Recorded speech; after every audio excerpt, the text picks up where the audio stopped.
We had put a huge amount of investment into this new platform. So we basically built and brought to market as StreamSIX, the platform that we did use for the TimePlay Live experience. How did TimePlay Live come about? TimePlay had pioneered this technology of creating an interactive experience where we're taking basically passive experiences and turning them into interactive events.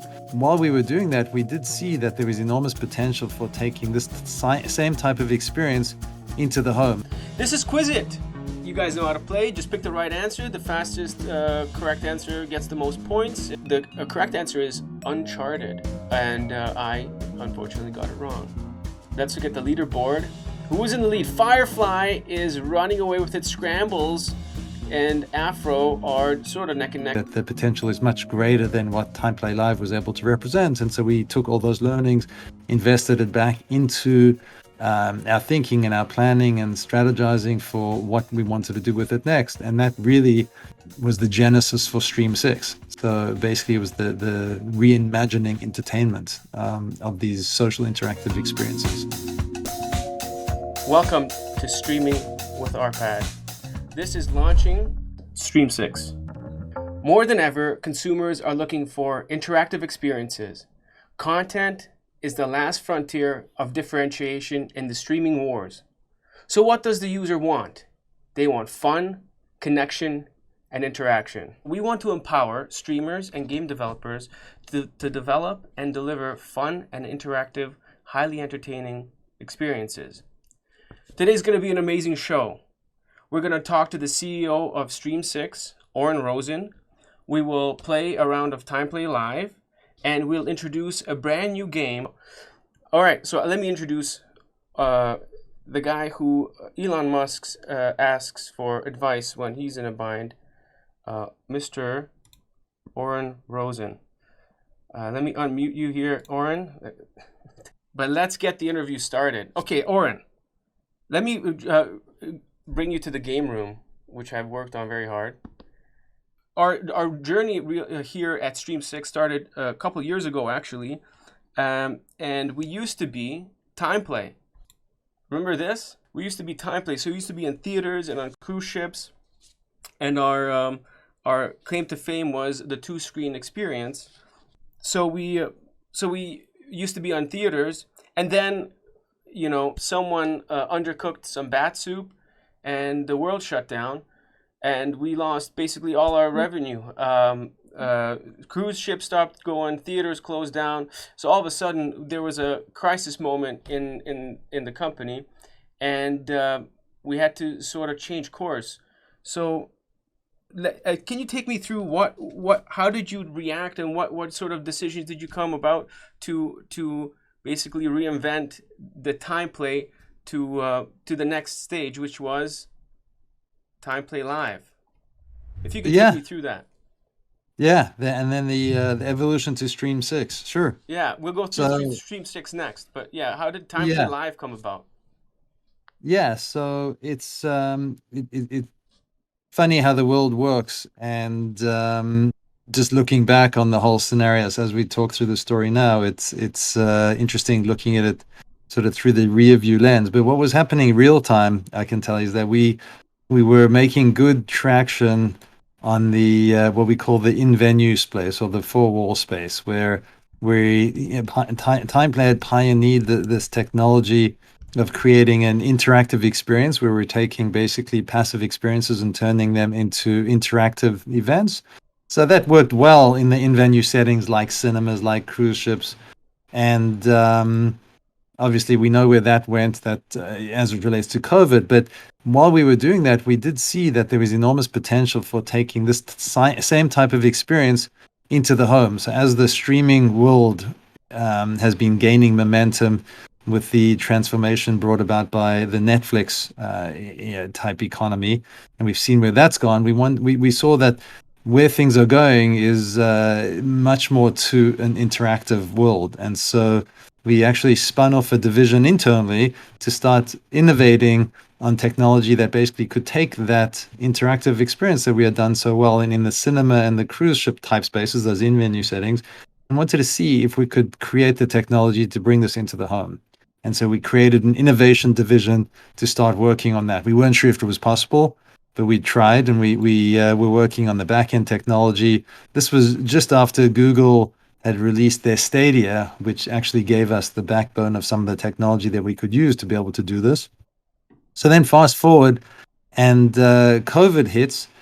Now we believed that there was a lot of potential with the new technology, but it's sometimes very difficult for organizations to be able to put the energy and the investment into new ideas when they're still seeing success from basically the core of the business. And there's many examples of this in the real world. So we often see companies like um, Tesla come out of nowhere, just as an example that we know well. And the question you ask yourself is, well, how come GM and the other big motor companies didn't go through the same type of innovation? They had the resources and they had the experience and everything that should be able to be the ones to bring to market a electric vehicle, but they didn't. And so the reason they didn't is because they're too invested in their existing business. And so for us, while we had started putting energy and investment into this new technology and this new backbone, it wasn't the amount of investment relative to what we were giving to the core business didn't really stack up. So when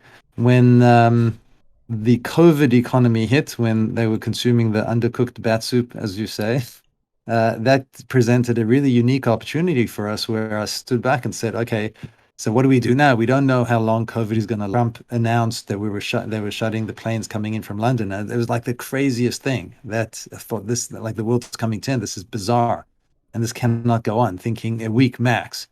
Here we are, close to 2 years later, and it's unbelievable how long it's taken. But for us, fortuitously, we redirected all of the company's efforts because we saw it as an opportunity to say, look, the cruises and the other in-venue settings are shutting down. So let's use that time. If it's going to be 2 weeks, they shut down. If they're going to be a month shut down for, let's use all that energy to advance this platform. And so we moved all of the focus into that, wanting to grab every opportunity we could. And 6 months later, 9 months later, when it was still shut down, we had put a huge amount of investment into this new platform. And yeah, so we basically built and brought to market the stream, what is now known as StreamSIX, the platform that we did use for the Time Play Live experience. So we did Time Play Live. So then my second question is, Oren, why did we end, because it was a weekly show, why did we end that and then go on to StreamSIX? And what are we trying to achieve with StreamSIX? Yeah, great question. So Time Play Live was really just an experiment. So what we the core as to what we were building was a platform to be able to enable this new experience that could be delivered basically into the home. And so that's what we were building in the innovation lab, basically. But for us to be able to do that, we needed an experience to test it with, because we wanted to test it called in the wild. Take something that wanted to see if it would work with real people. And so we went to the archives of the time play content, and we looked at what's the lowest hanging fruit that we could use that we thought could have impact with an audience. And so that brought us to the tried and tested trivia experience, because we knew that trivia had worked really well in pretty much all the settings. People love trivia, and we had done it was one of the most popular games that we had put together. And so we basically put it an experience together around the trivia. We wanted to branded something different. So we called it Time Play Live, which was actually a name that we had gotten from one of the experiences we had run once. And it was honestly, it's a process of band-aiding together whatever we had to be able to pull together an experience that we could think of as an MVP and just put out there and test to see if people would like it. And so we were we didn't have a vision as to how long we wanted to run it for. We were going to test it for like a few weeks and see from there. So it was literally a week by week experience in the early days. And so the first show we ran, I think we got like 25 people, which was exciting. And then we started marketing it more than that. We got at 75. And so each time we were learning so much and so encouraged by what we were seeing, and also the feedback, because we were doing surveys at the end of each one. We were getting enormously positive feedback for the experience itself, which frankly, we didn't expect, because we weren't sure. Yeah, it's not what we were testing the experience itself. We were testing the platform. We were testing how people would enjoy this type of interactivity at home. And then secondary was the game itself. So we're getting really positive feedback on that. And so we kept going with it and kept investing in the production quality just to see what people enjoyed and where we could take it.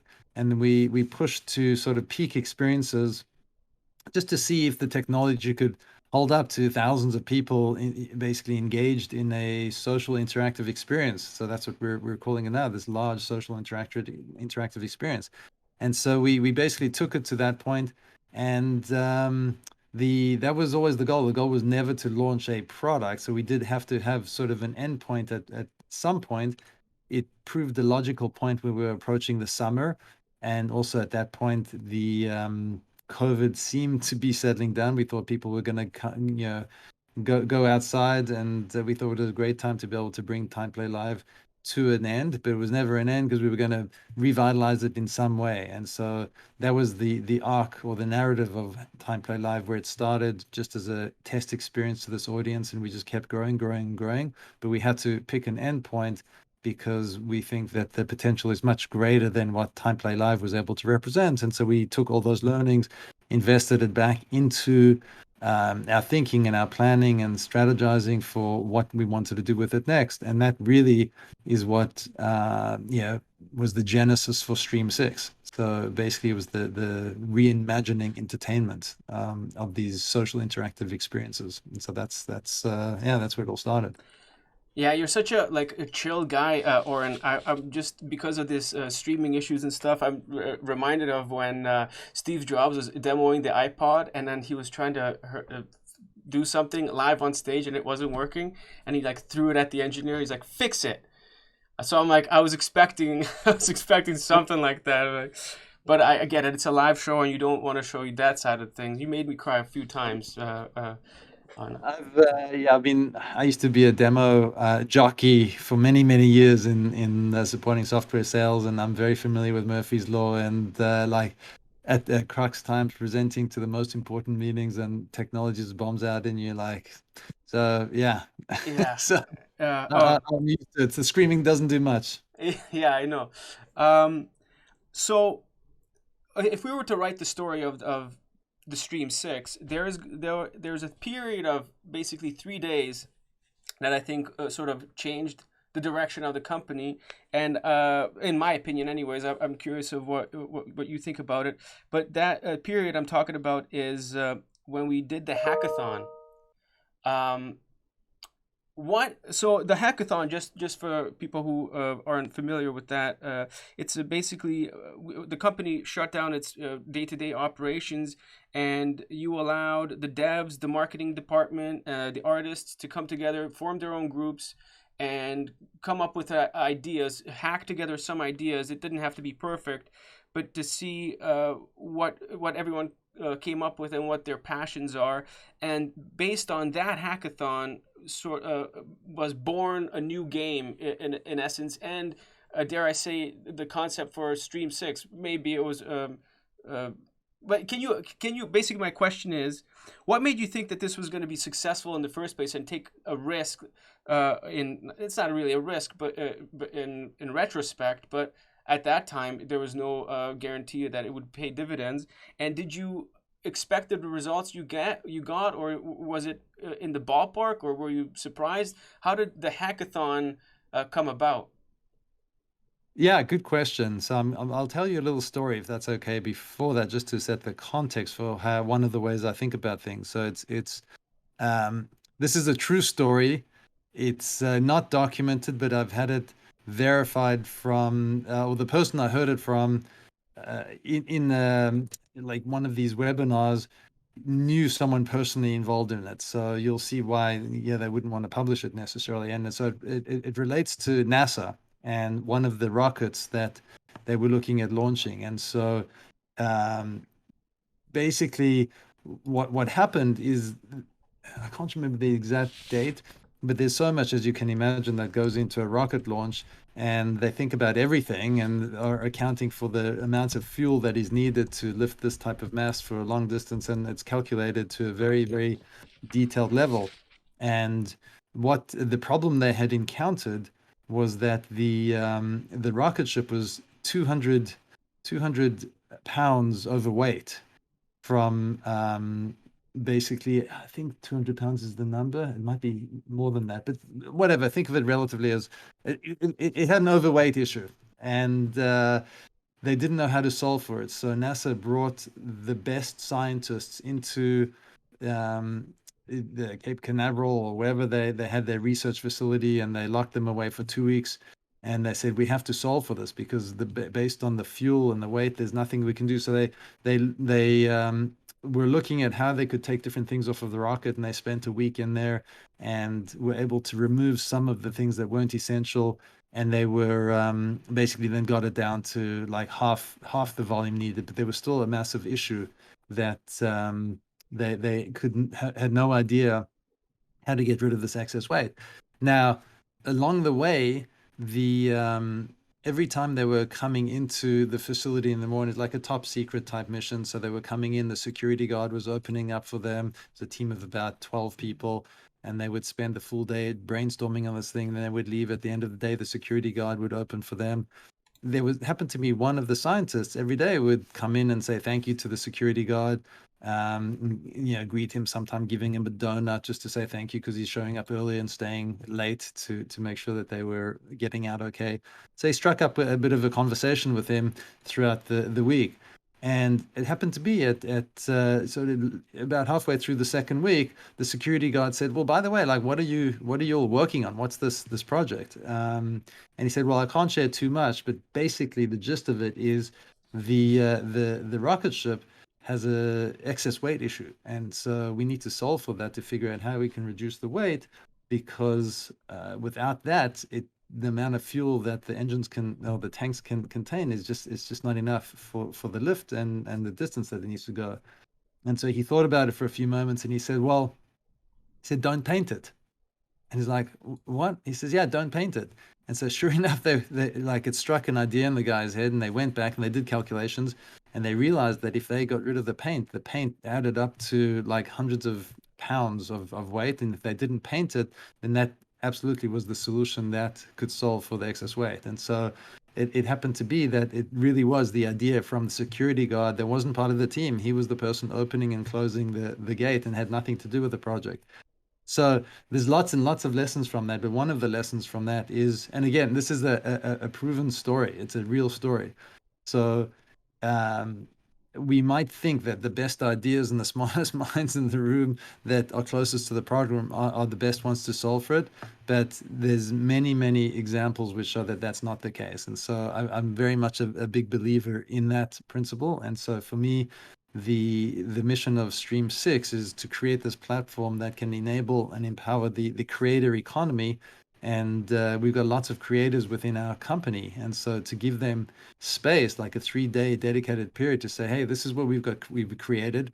We've got some ideas, but we have no idea. Yeah, you go figure out what you think can be done on this, and let's see what comes out of it. And so it was just purely an opportunity to give the creativity within the organization a chance to plant seeds and blossom.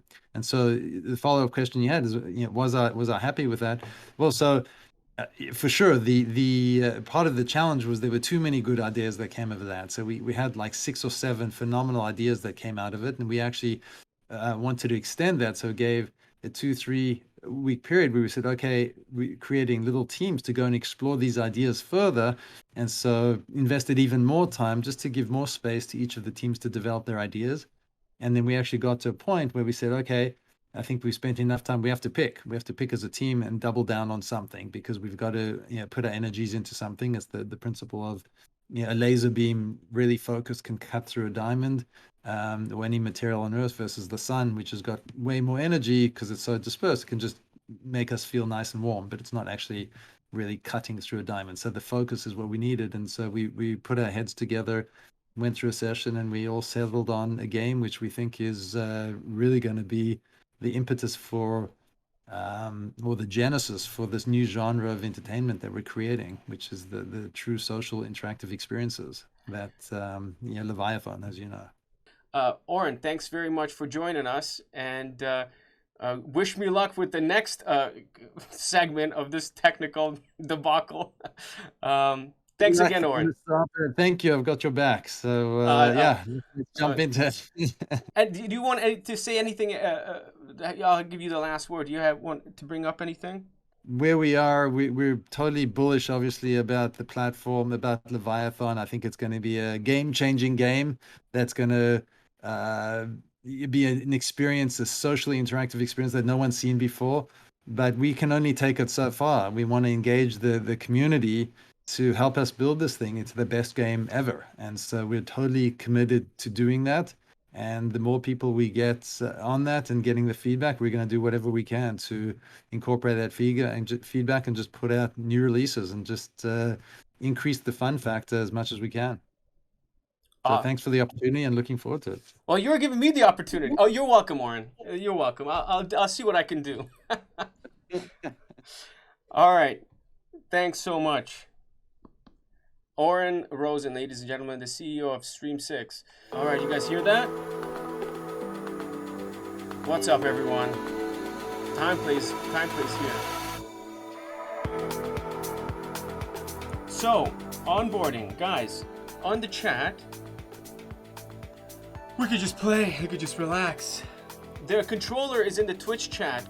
Take your phone and type in that browser, that link in your browser, and if you're not live, if you're watching this on YouTube, that's why you should catch this show live, because it won't work at whatever time you're watching. You got to make sure you watch us live on Wednesdays and Fridays at 2 o'clock. Fridays we'll be doing Building Leviathan, and Wednesdays it'll just be streaming with Arpad, and we'll talk about technical difficulties most of the time.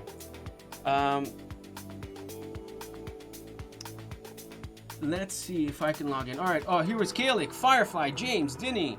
You guys are joining. I'm gonna join too. Let's have some fun.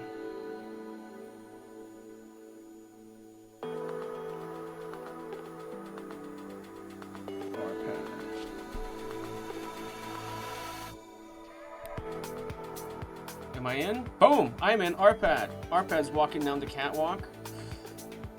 Welcome, Chris. Eddie. Nice. Anyone else? Anyone else? Is everyone in? File in, people. File in. Daft. Scrambles. What's up, Shu?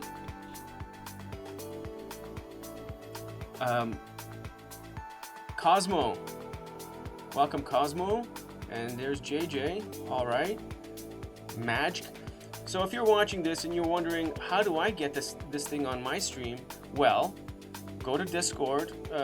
We'll post a link after the video, or email social@streamsix.com and get in on the ground floor. Our staffer is going to be in contact with you, and if you want this to be on your stream, get in touch with us. Get on the ground floor. It's going to be a blast. All right. Are we all ready to play this game?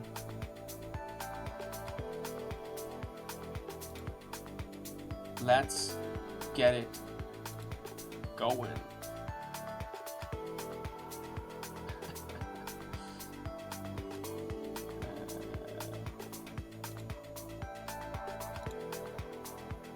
Boom, here we go. This is Quizit. Oh.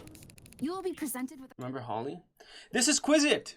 You guys know how to play. Just pick the right answer. The fastest correct answer gets the most points. And if you get it wrong, you lose points. Also, you guys could double down. The category is video games. Let's double down. We have 2 double downs. All right, this is the first question. What video game series stars a descendant of explorer Francis Drake? Five Nights at Freddy's, Q*bert, Halo, or Uncharted? Five Nights at Freddy's. Oh, Scrambles, you got it correct. The correct answer is Uncharted. And I unfortunately got it wrong. All right, next question. The category is party games. Who's going to double down? I already used mine. 5 double downs. All right, everyone knows about party games. Here we go. 7 double downs. This is a big round. What game's name comes from the Swahili word meaning to build? Twista, Jenga, Stratego, or Otelo? I'm trying to do my best Swahili.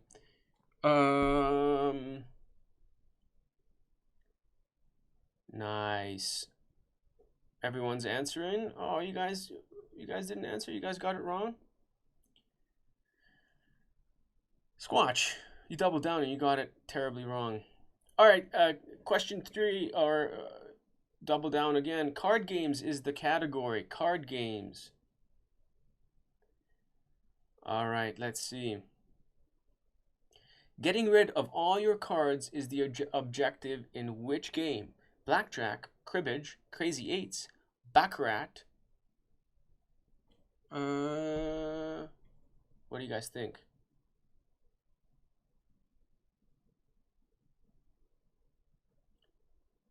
Oh, the latency is long, I guess. Well, this is learning, folks. This is learning. I see that. Why you guys are getting zeros. Let's see the double downs again. Come on. Hey, how about refresh your browser? Maybe it'll catch up. Tetris was created by Alexei Pajitnov. In what country? Russia, Brazil, Sri Lanka, or Singapore?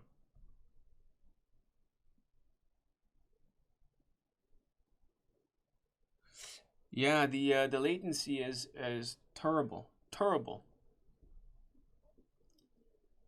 Ah. Sergius, JJ, and Squatch are answering correctly. Oh boy. All right, leaderboard. Let's see. Firefly is in the lead with 2,289 points. Afro has 183. And Scrambles, you're just neck and neck with Firefly. All right.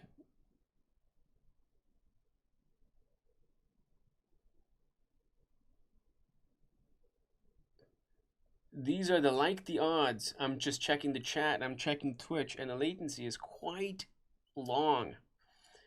Let's see how we do in pick 3. All right. Pick 3. Pick the 3 answers that are most obvious. All right. The category is settings. Settings. I can't do much about Twitch latency. Pick 3 movies set in a virtual world. Blade Runner, The Matrix, Ready Player One, Now You See Me, Galaxy Quest, or Jumanji, Welcome to the Jungle. Hot Morty! Hot Morty's in the game. I picked random ones because I don't know. Ooh, I got 2 out of 3 correct. That's nice. Oh, everyone's sort of playing. Nice, nice. All right. The next category is movie plot. Plot points. Movies. Plot points. How many double downs? I'll double down this one too. 4 double downs. Hopefully you guys are... Oh, wow. Yeah, Twitch is running low. Pick 3 movies in with a living scarecrow. The Wizard of Oz, Field of Dreams, Howl's Moving Castle, Scary Stories to Tell in the Dark, Chicken Run. Brutal. Firefly, you have a great connection because you're answering. Kalik, you got there 2.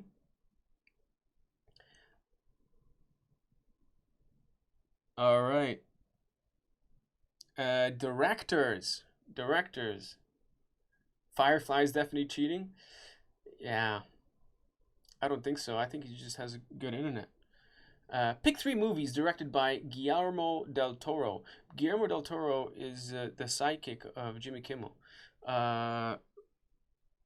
You know, Hellboy, Goosebumps, Beetlejuice, That's Not It, Pan's Labyrinth, or Crimson Peak. And just hack at your phone to get any answers in. All right. So we got some. Sergius answered, and you doubled down, and it cost you. Movies, occupations. This is the category for today, for right now. All right. Pick 3 movies whose protagonists work for a newspaper. The Wolf of Wall Street, Zodiac, Moneyball, Anchorman, Man of Steel, or Spotlight. Fireflies on Fire. Let's go with those bottom 3. Wow, I was wrong. Man of Steel, Spotlight, and Zodiac is the correct answer.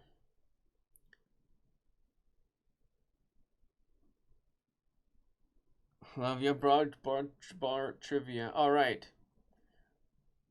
Let's look at the leaderboard. Who is in the lead? Firefly is running away with its scrambles, and Afro are sort of neck and neck. Afro, you got 800 points to catch up the scrambles, and the rest of you are lagging behind. Wow. Propeller, you shut up the leaderboard, Propeller. I only got 2 questions right. Squatch. Habar, I love your name. Hey, this is the buzzer beater. It's double the points. It's a little bit risky, and we'll see what we have. Also, you could lose double the points. So I present to you the question. We're gonna be doing one thing and one thing only. Killing Nazis. In Quentin Tarantino. Oh, killing Nazis. So this is Quentin Tarantino movie. It's Inglourious Bastards, and they're just watching the show. They're just watching a live stream, and these guys are having a party, and it's just it's going to be an all-around family fun. That's what the movie's about. Oh, look, they're sharing a drink. This was pre-COVID. This guy's accusing the other guy of having COVID. Oh, and guns are under the table. What's going to happen? Uh-oh. Okay, so Hickox gave himself away because he used cologne banned by Germans, an English hand gesture, an English drink recipe, the saying bless you. How did he give himself away? Oh, I should answer. The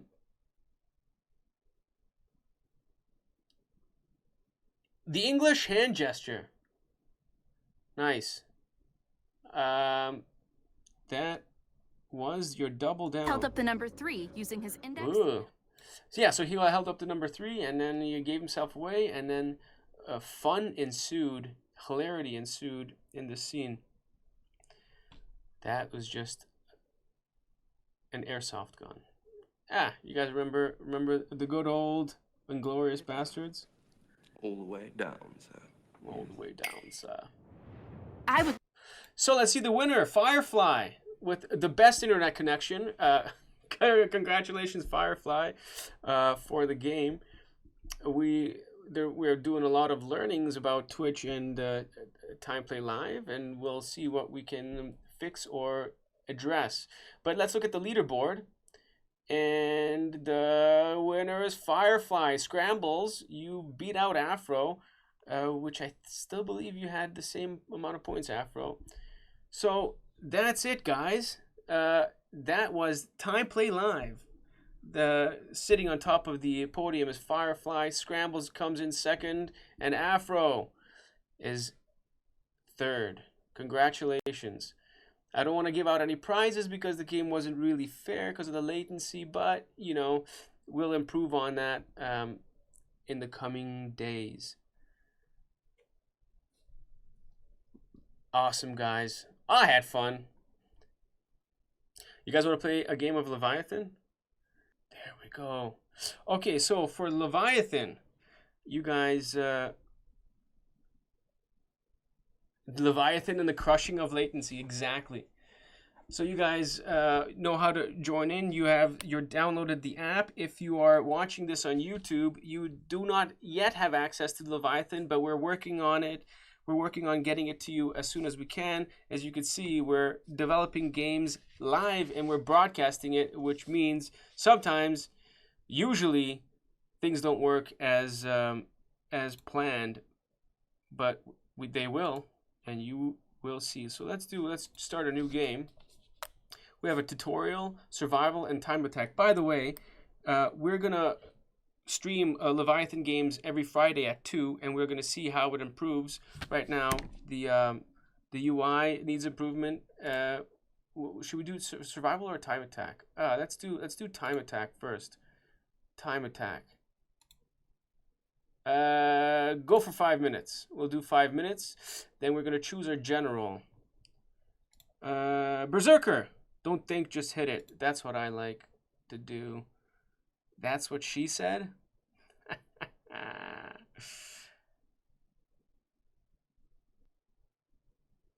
I'm gonna join in as well. Nice. Smoking's in the house. All right, let's start the game. Let's start destroying some monsters here. So this is our environment so far. Let's explore. What do we have here? Oh, we should take over some bases. So far, so good. We're not in danger. Let's get everyone. Let's take over this base. Boom. Let's go, boys.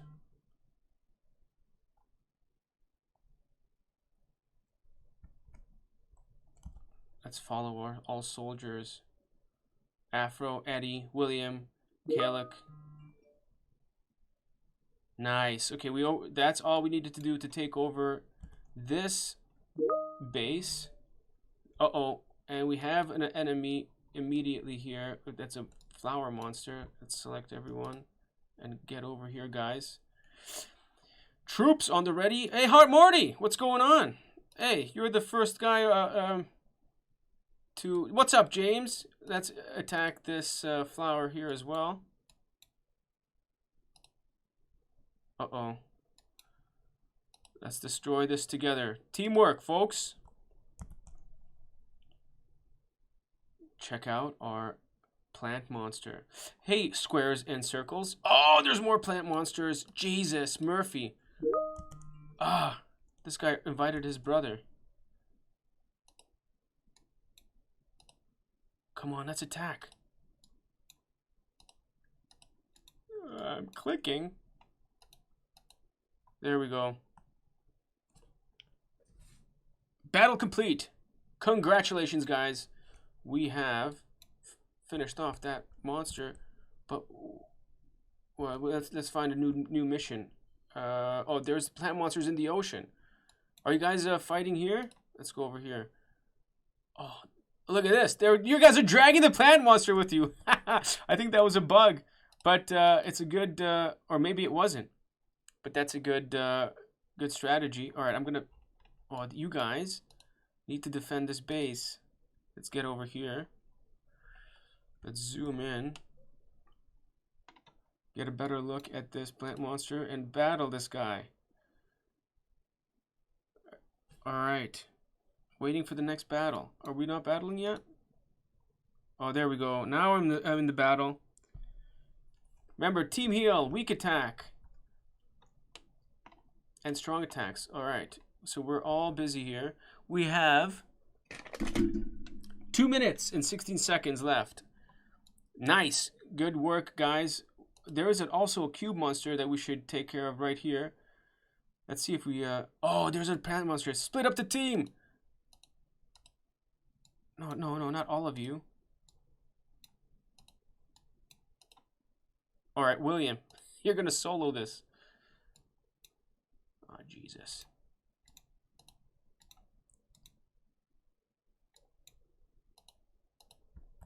Hold on. Let's see what's going on here. Attack this guy. Come on. Yes. William, you're just sitting there not doing nothing? All right. We have some guys who are not... We need to spread our forces out. All right. You guys are busy. Oh, there's 2 plant monsters. All right, you come over here. Not all of you. You. All right, Andre's separated from the herd. Thank God. Just got to select you guys better. This guy. Oh! You guys attack this guy. Perfect. Andre, I need you here.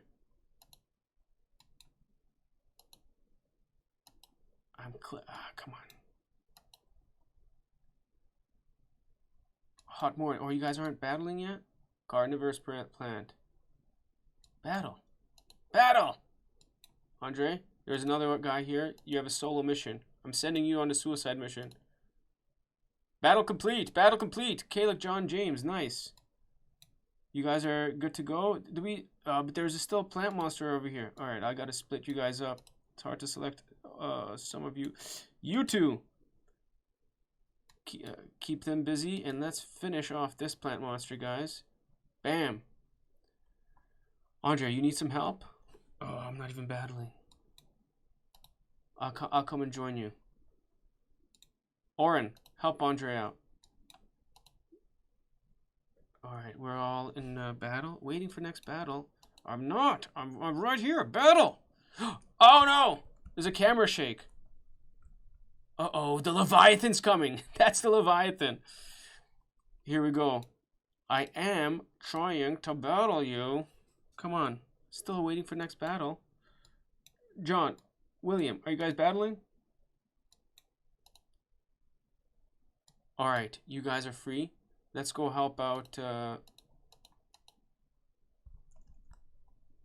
Ooh. What was that? 0 seconds left. Alright. Oh, I guess we have to just focus all our attention. I'm going to select everyone. Forget about the plant monsters. Let's get the Leviathan. James, are you dead? Oh, there you go. Oh, these monsters are coming to get us. Let's join our forces and see where the heck this Leviathan is. Do we see it on the map?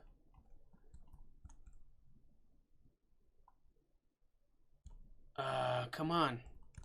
Oh, there. Where's the Leviathan? I'm looking for the Leviathan.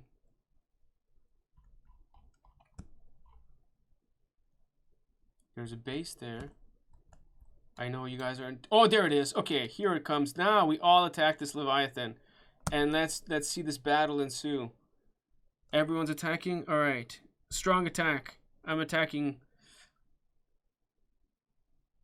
Everyone's engaged. Weak attack. Come on. Let's see the Leviathan's health over here. Oh, we lost. Beep, mother. Beep, beep. All right. Return to lobby. Well, that is Leviathan. And that is that's the show for today. So with that being said, my name is Arpad. This is Streaming with Arpad. Today's episode was launching StreamSIX, and we'll see you soon, hopefully,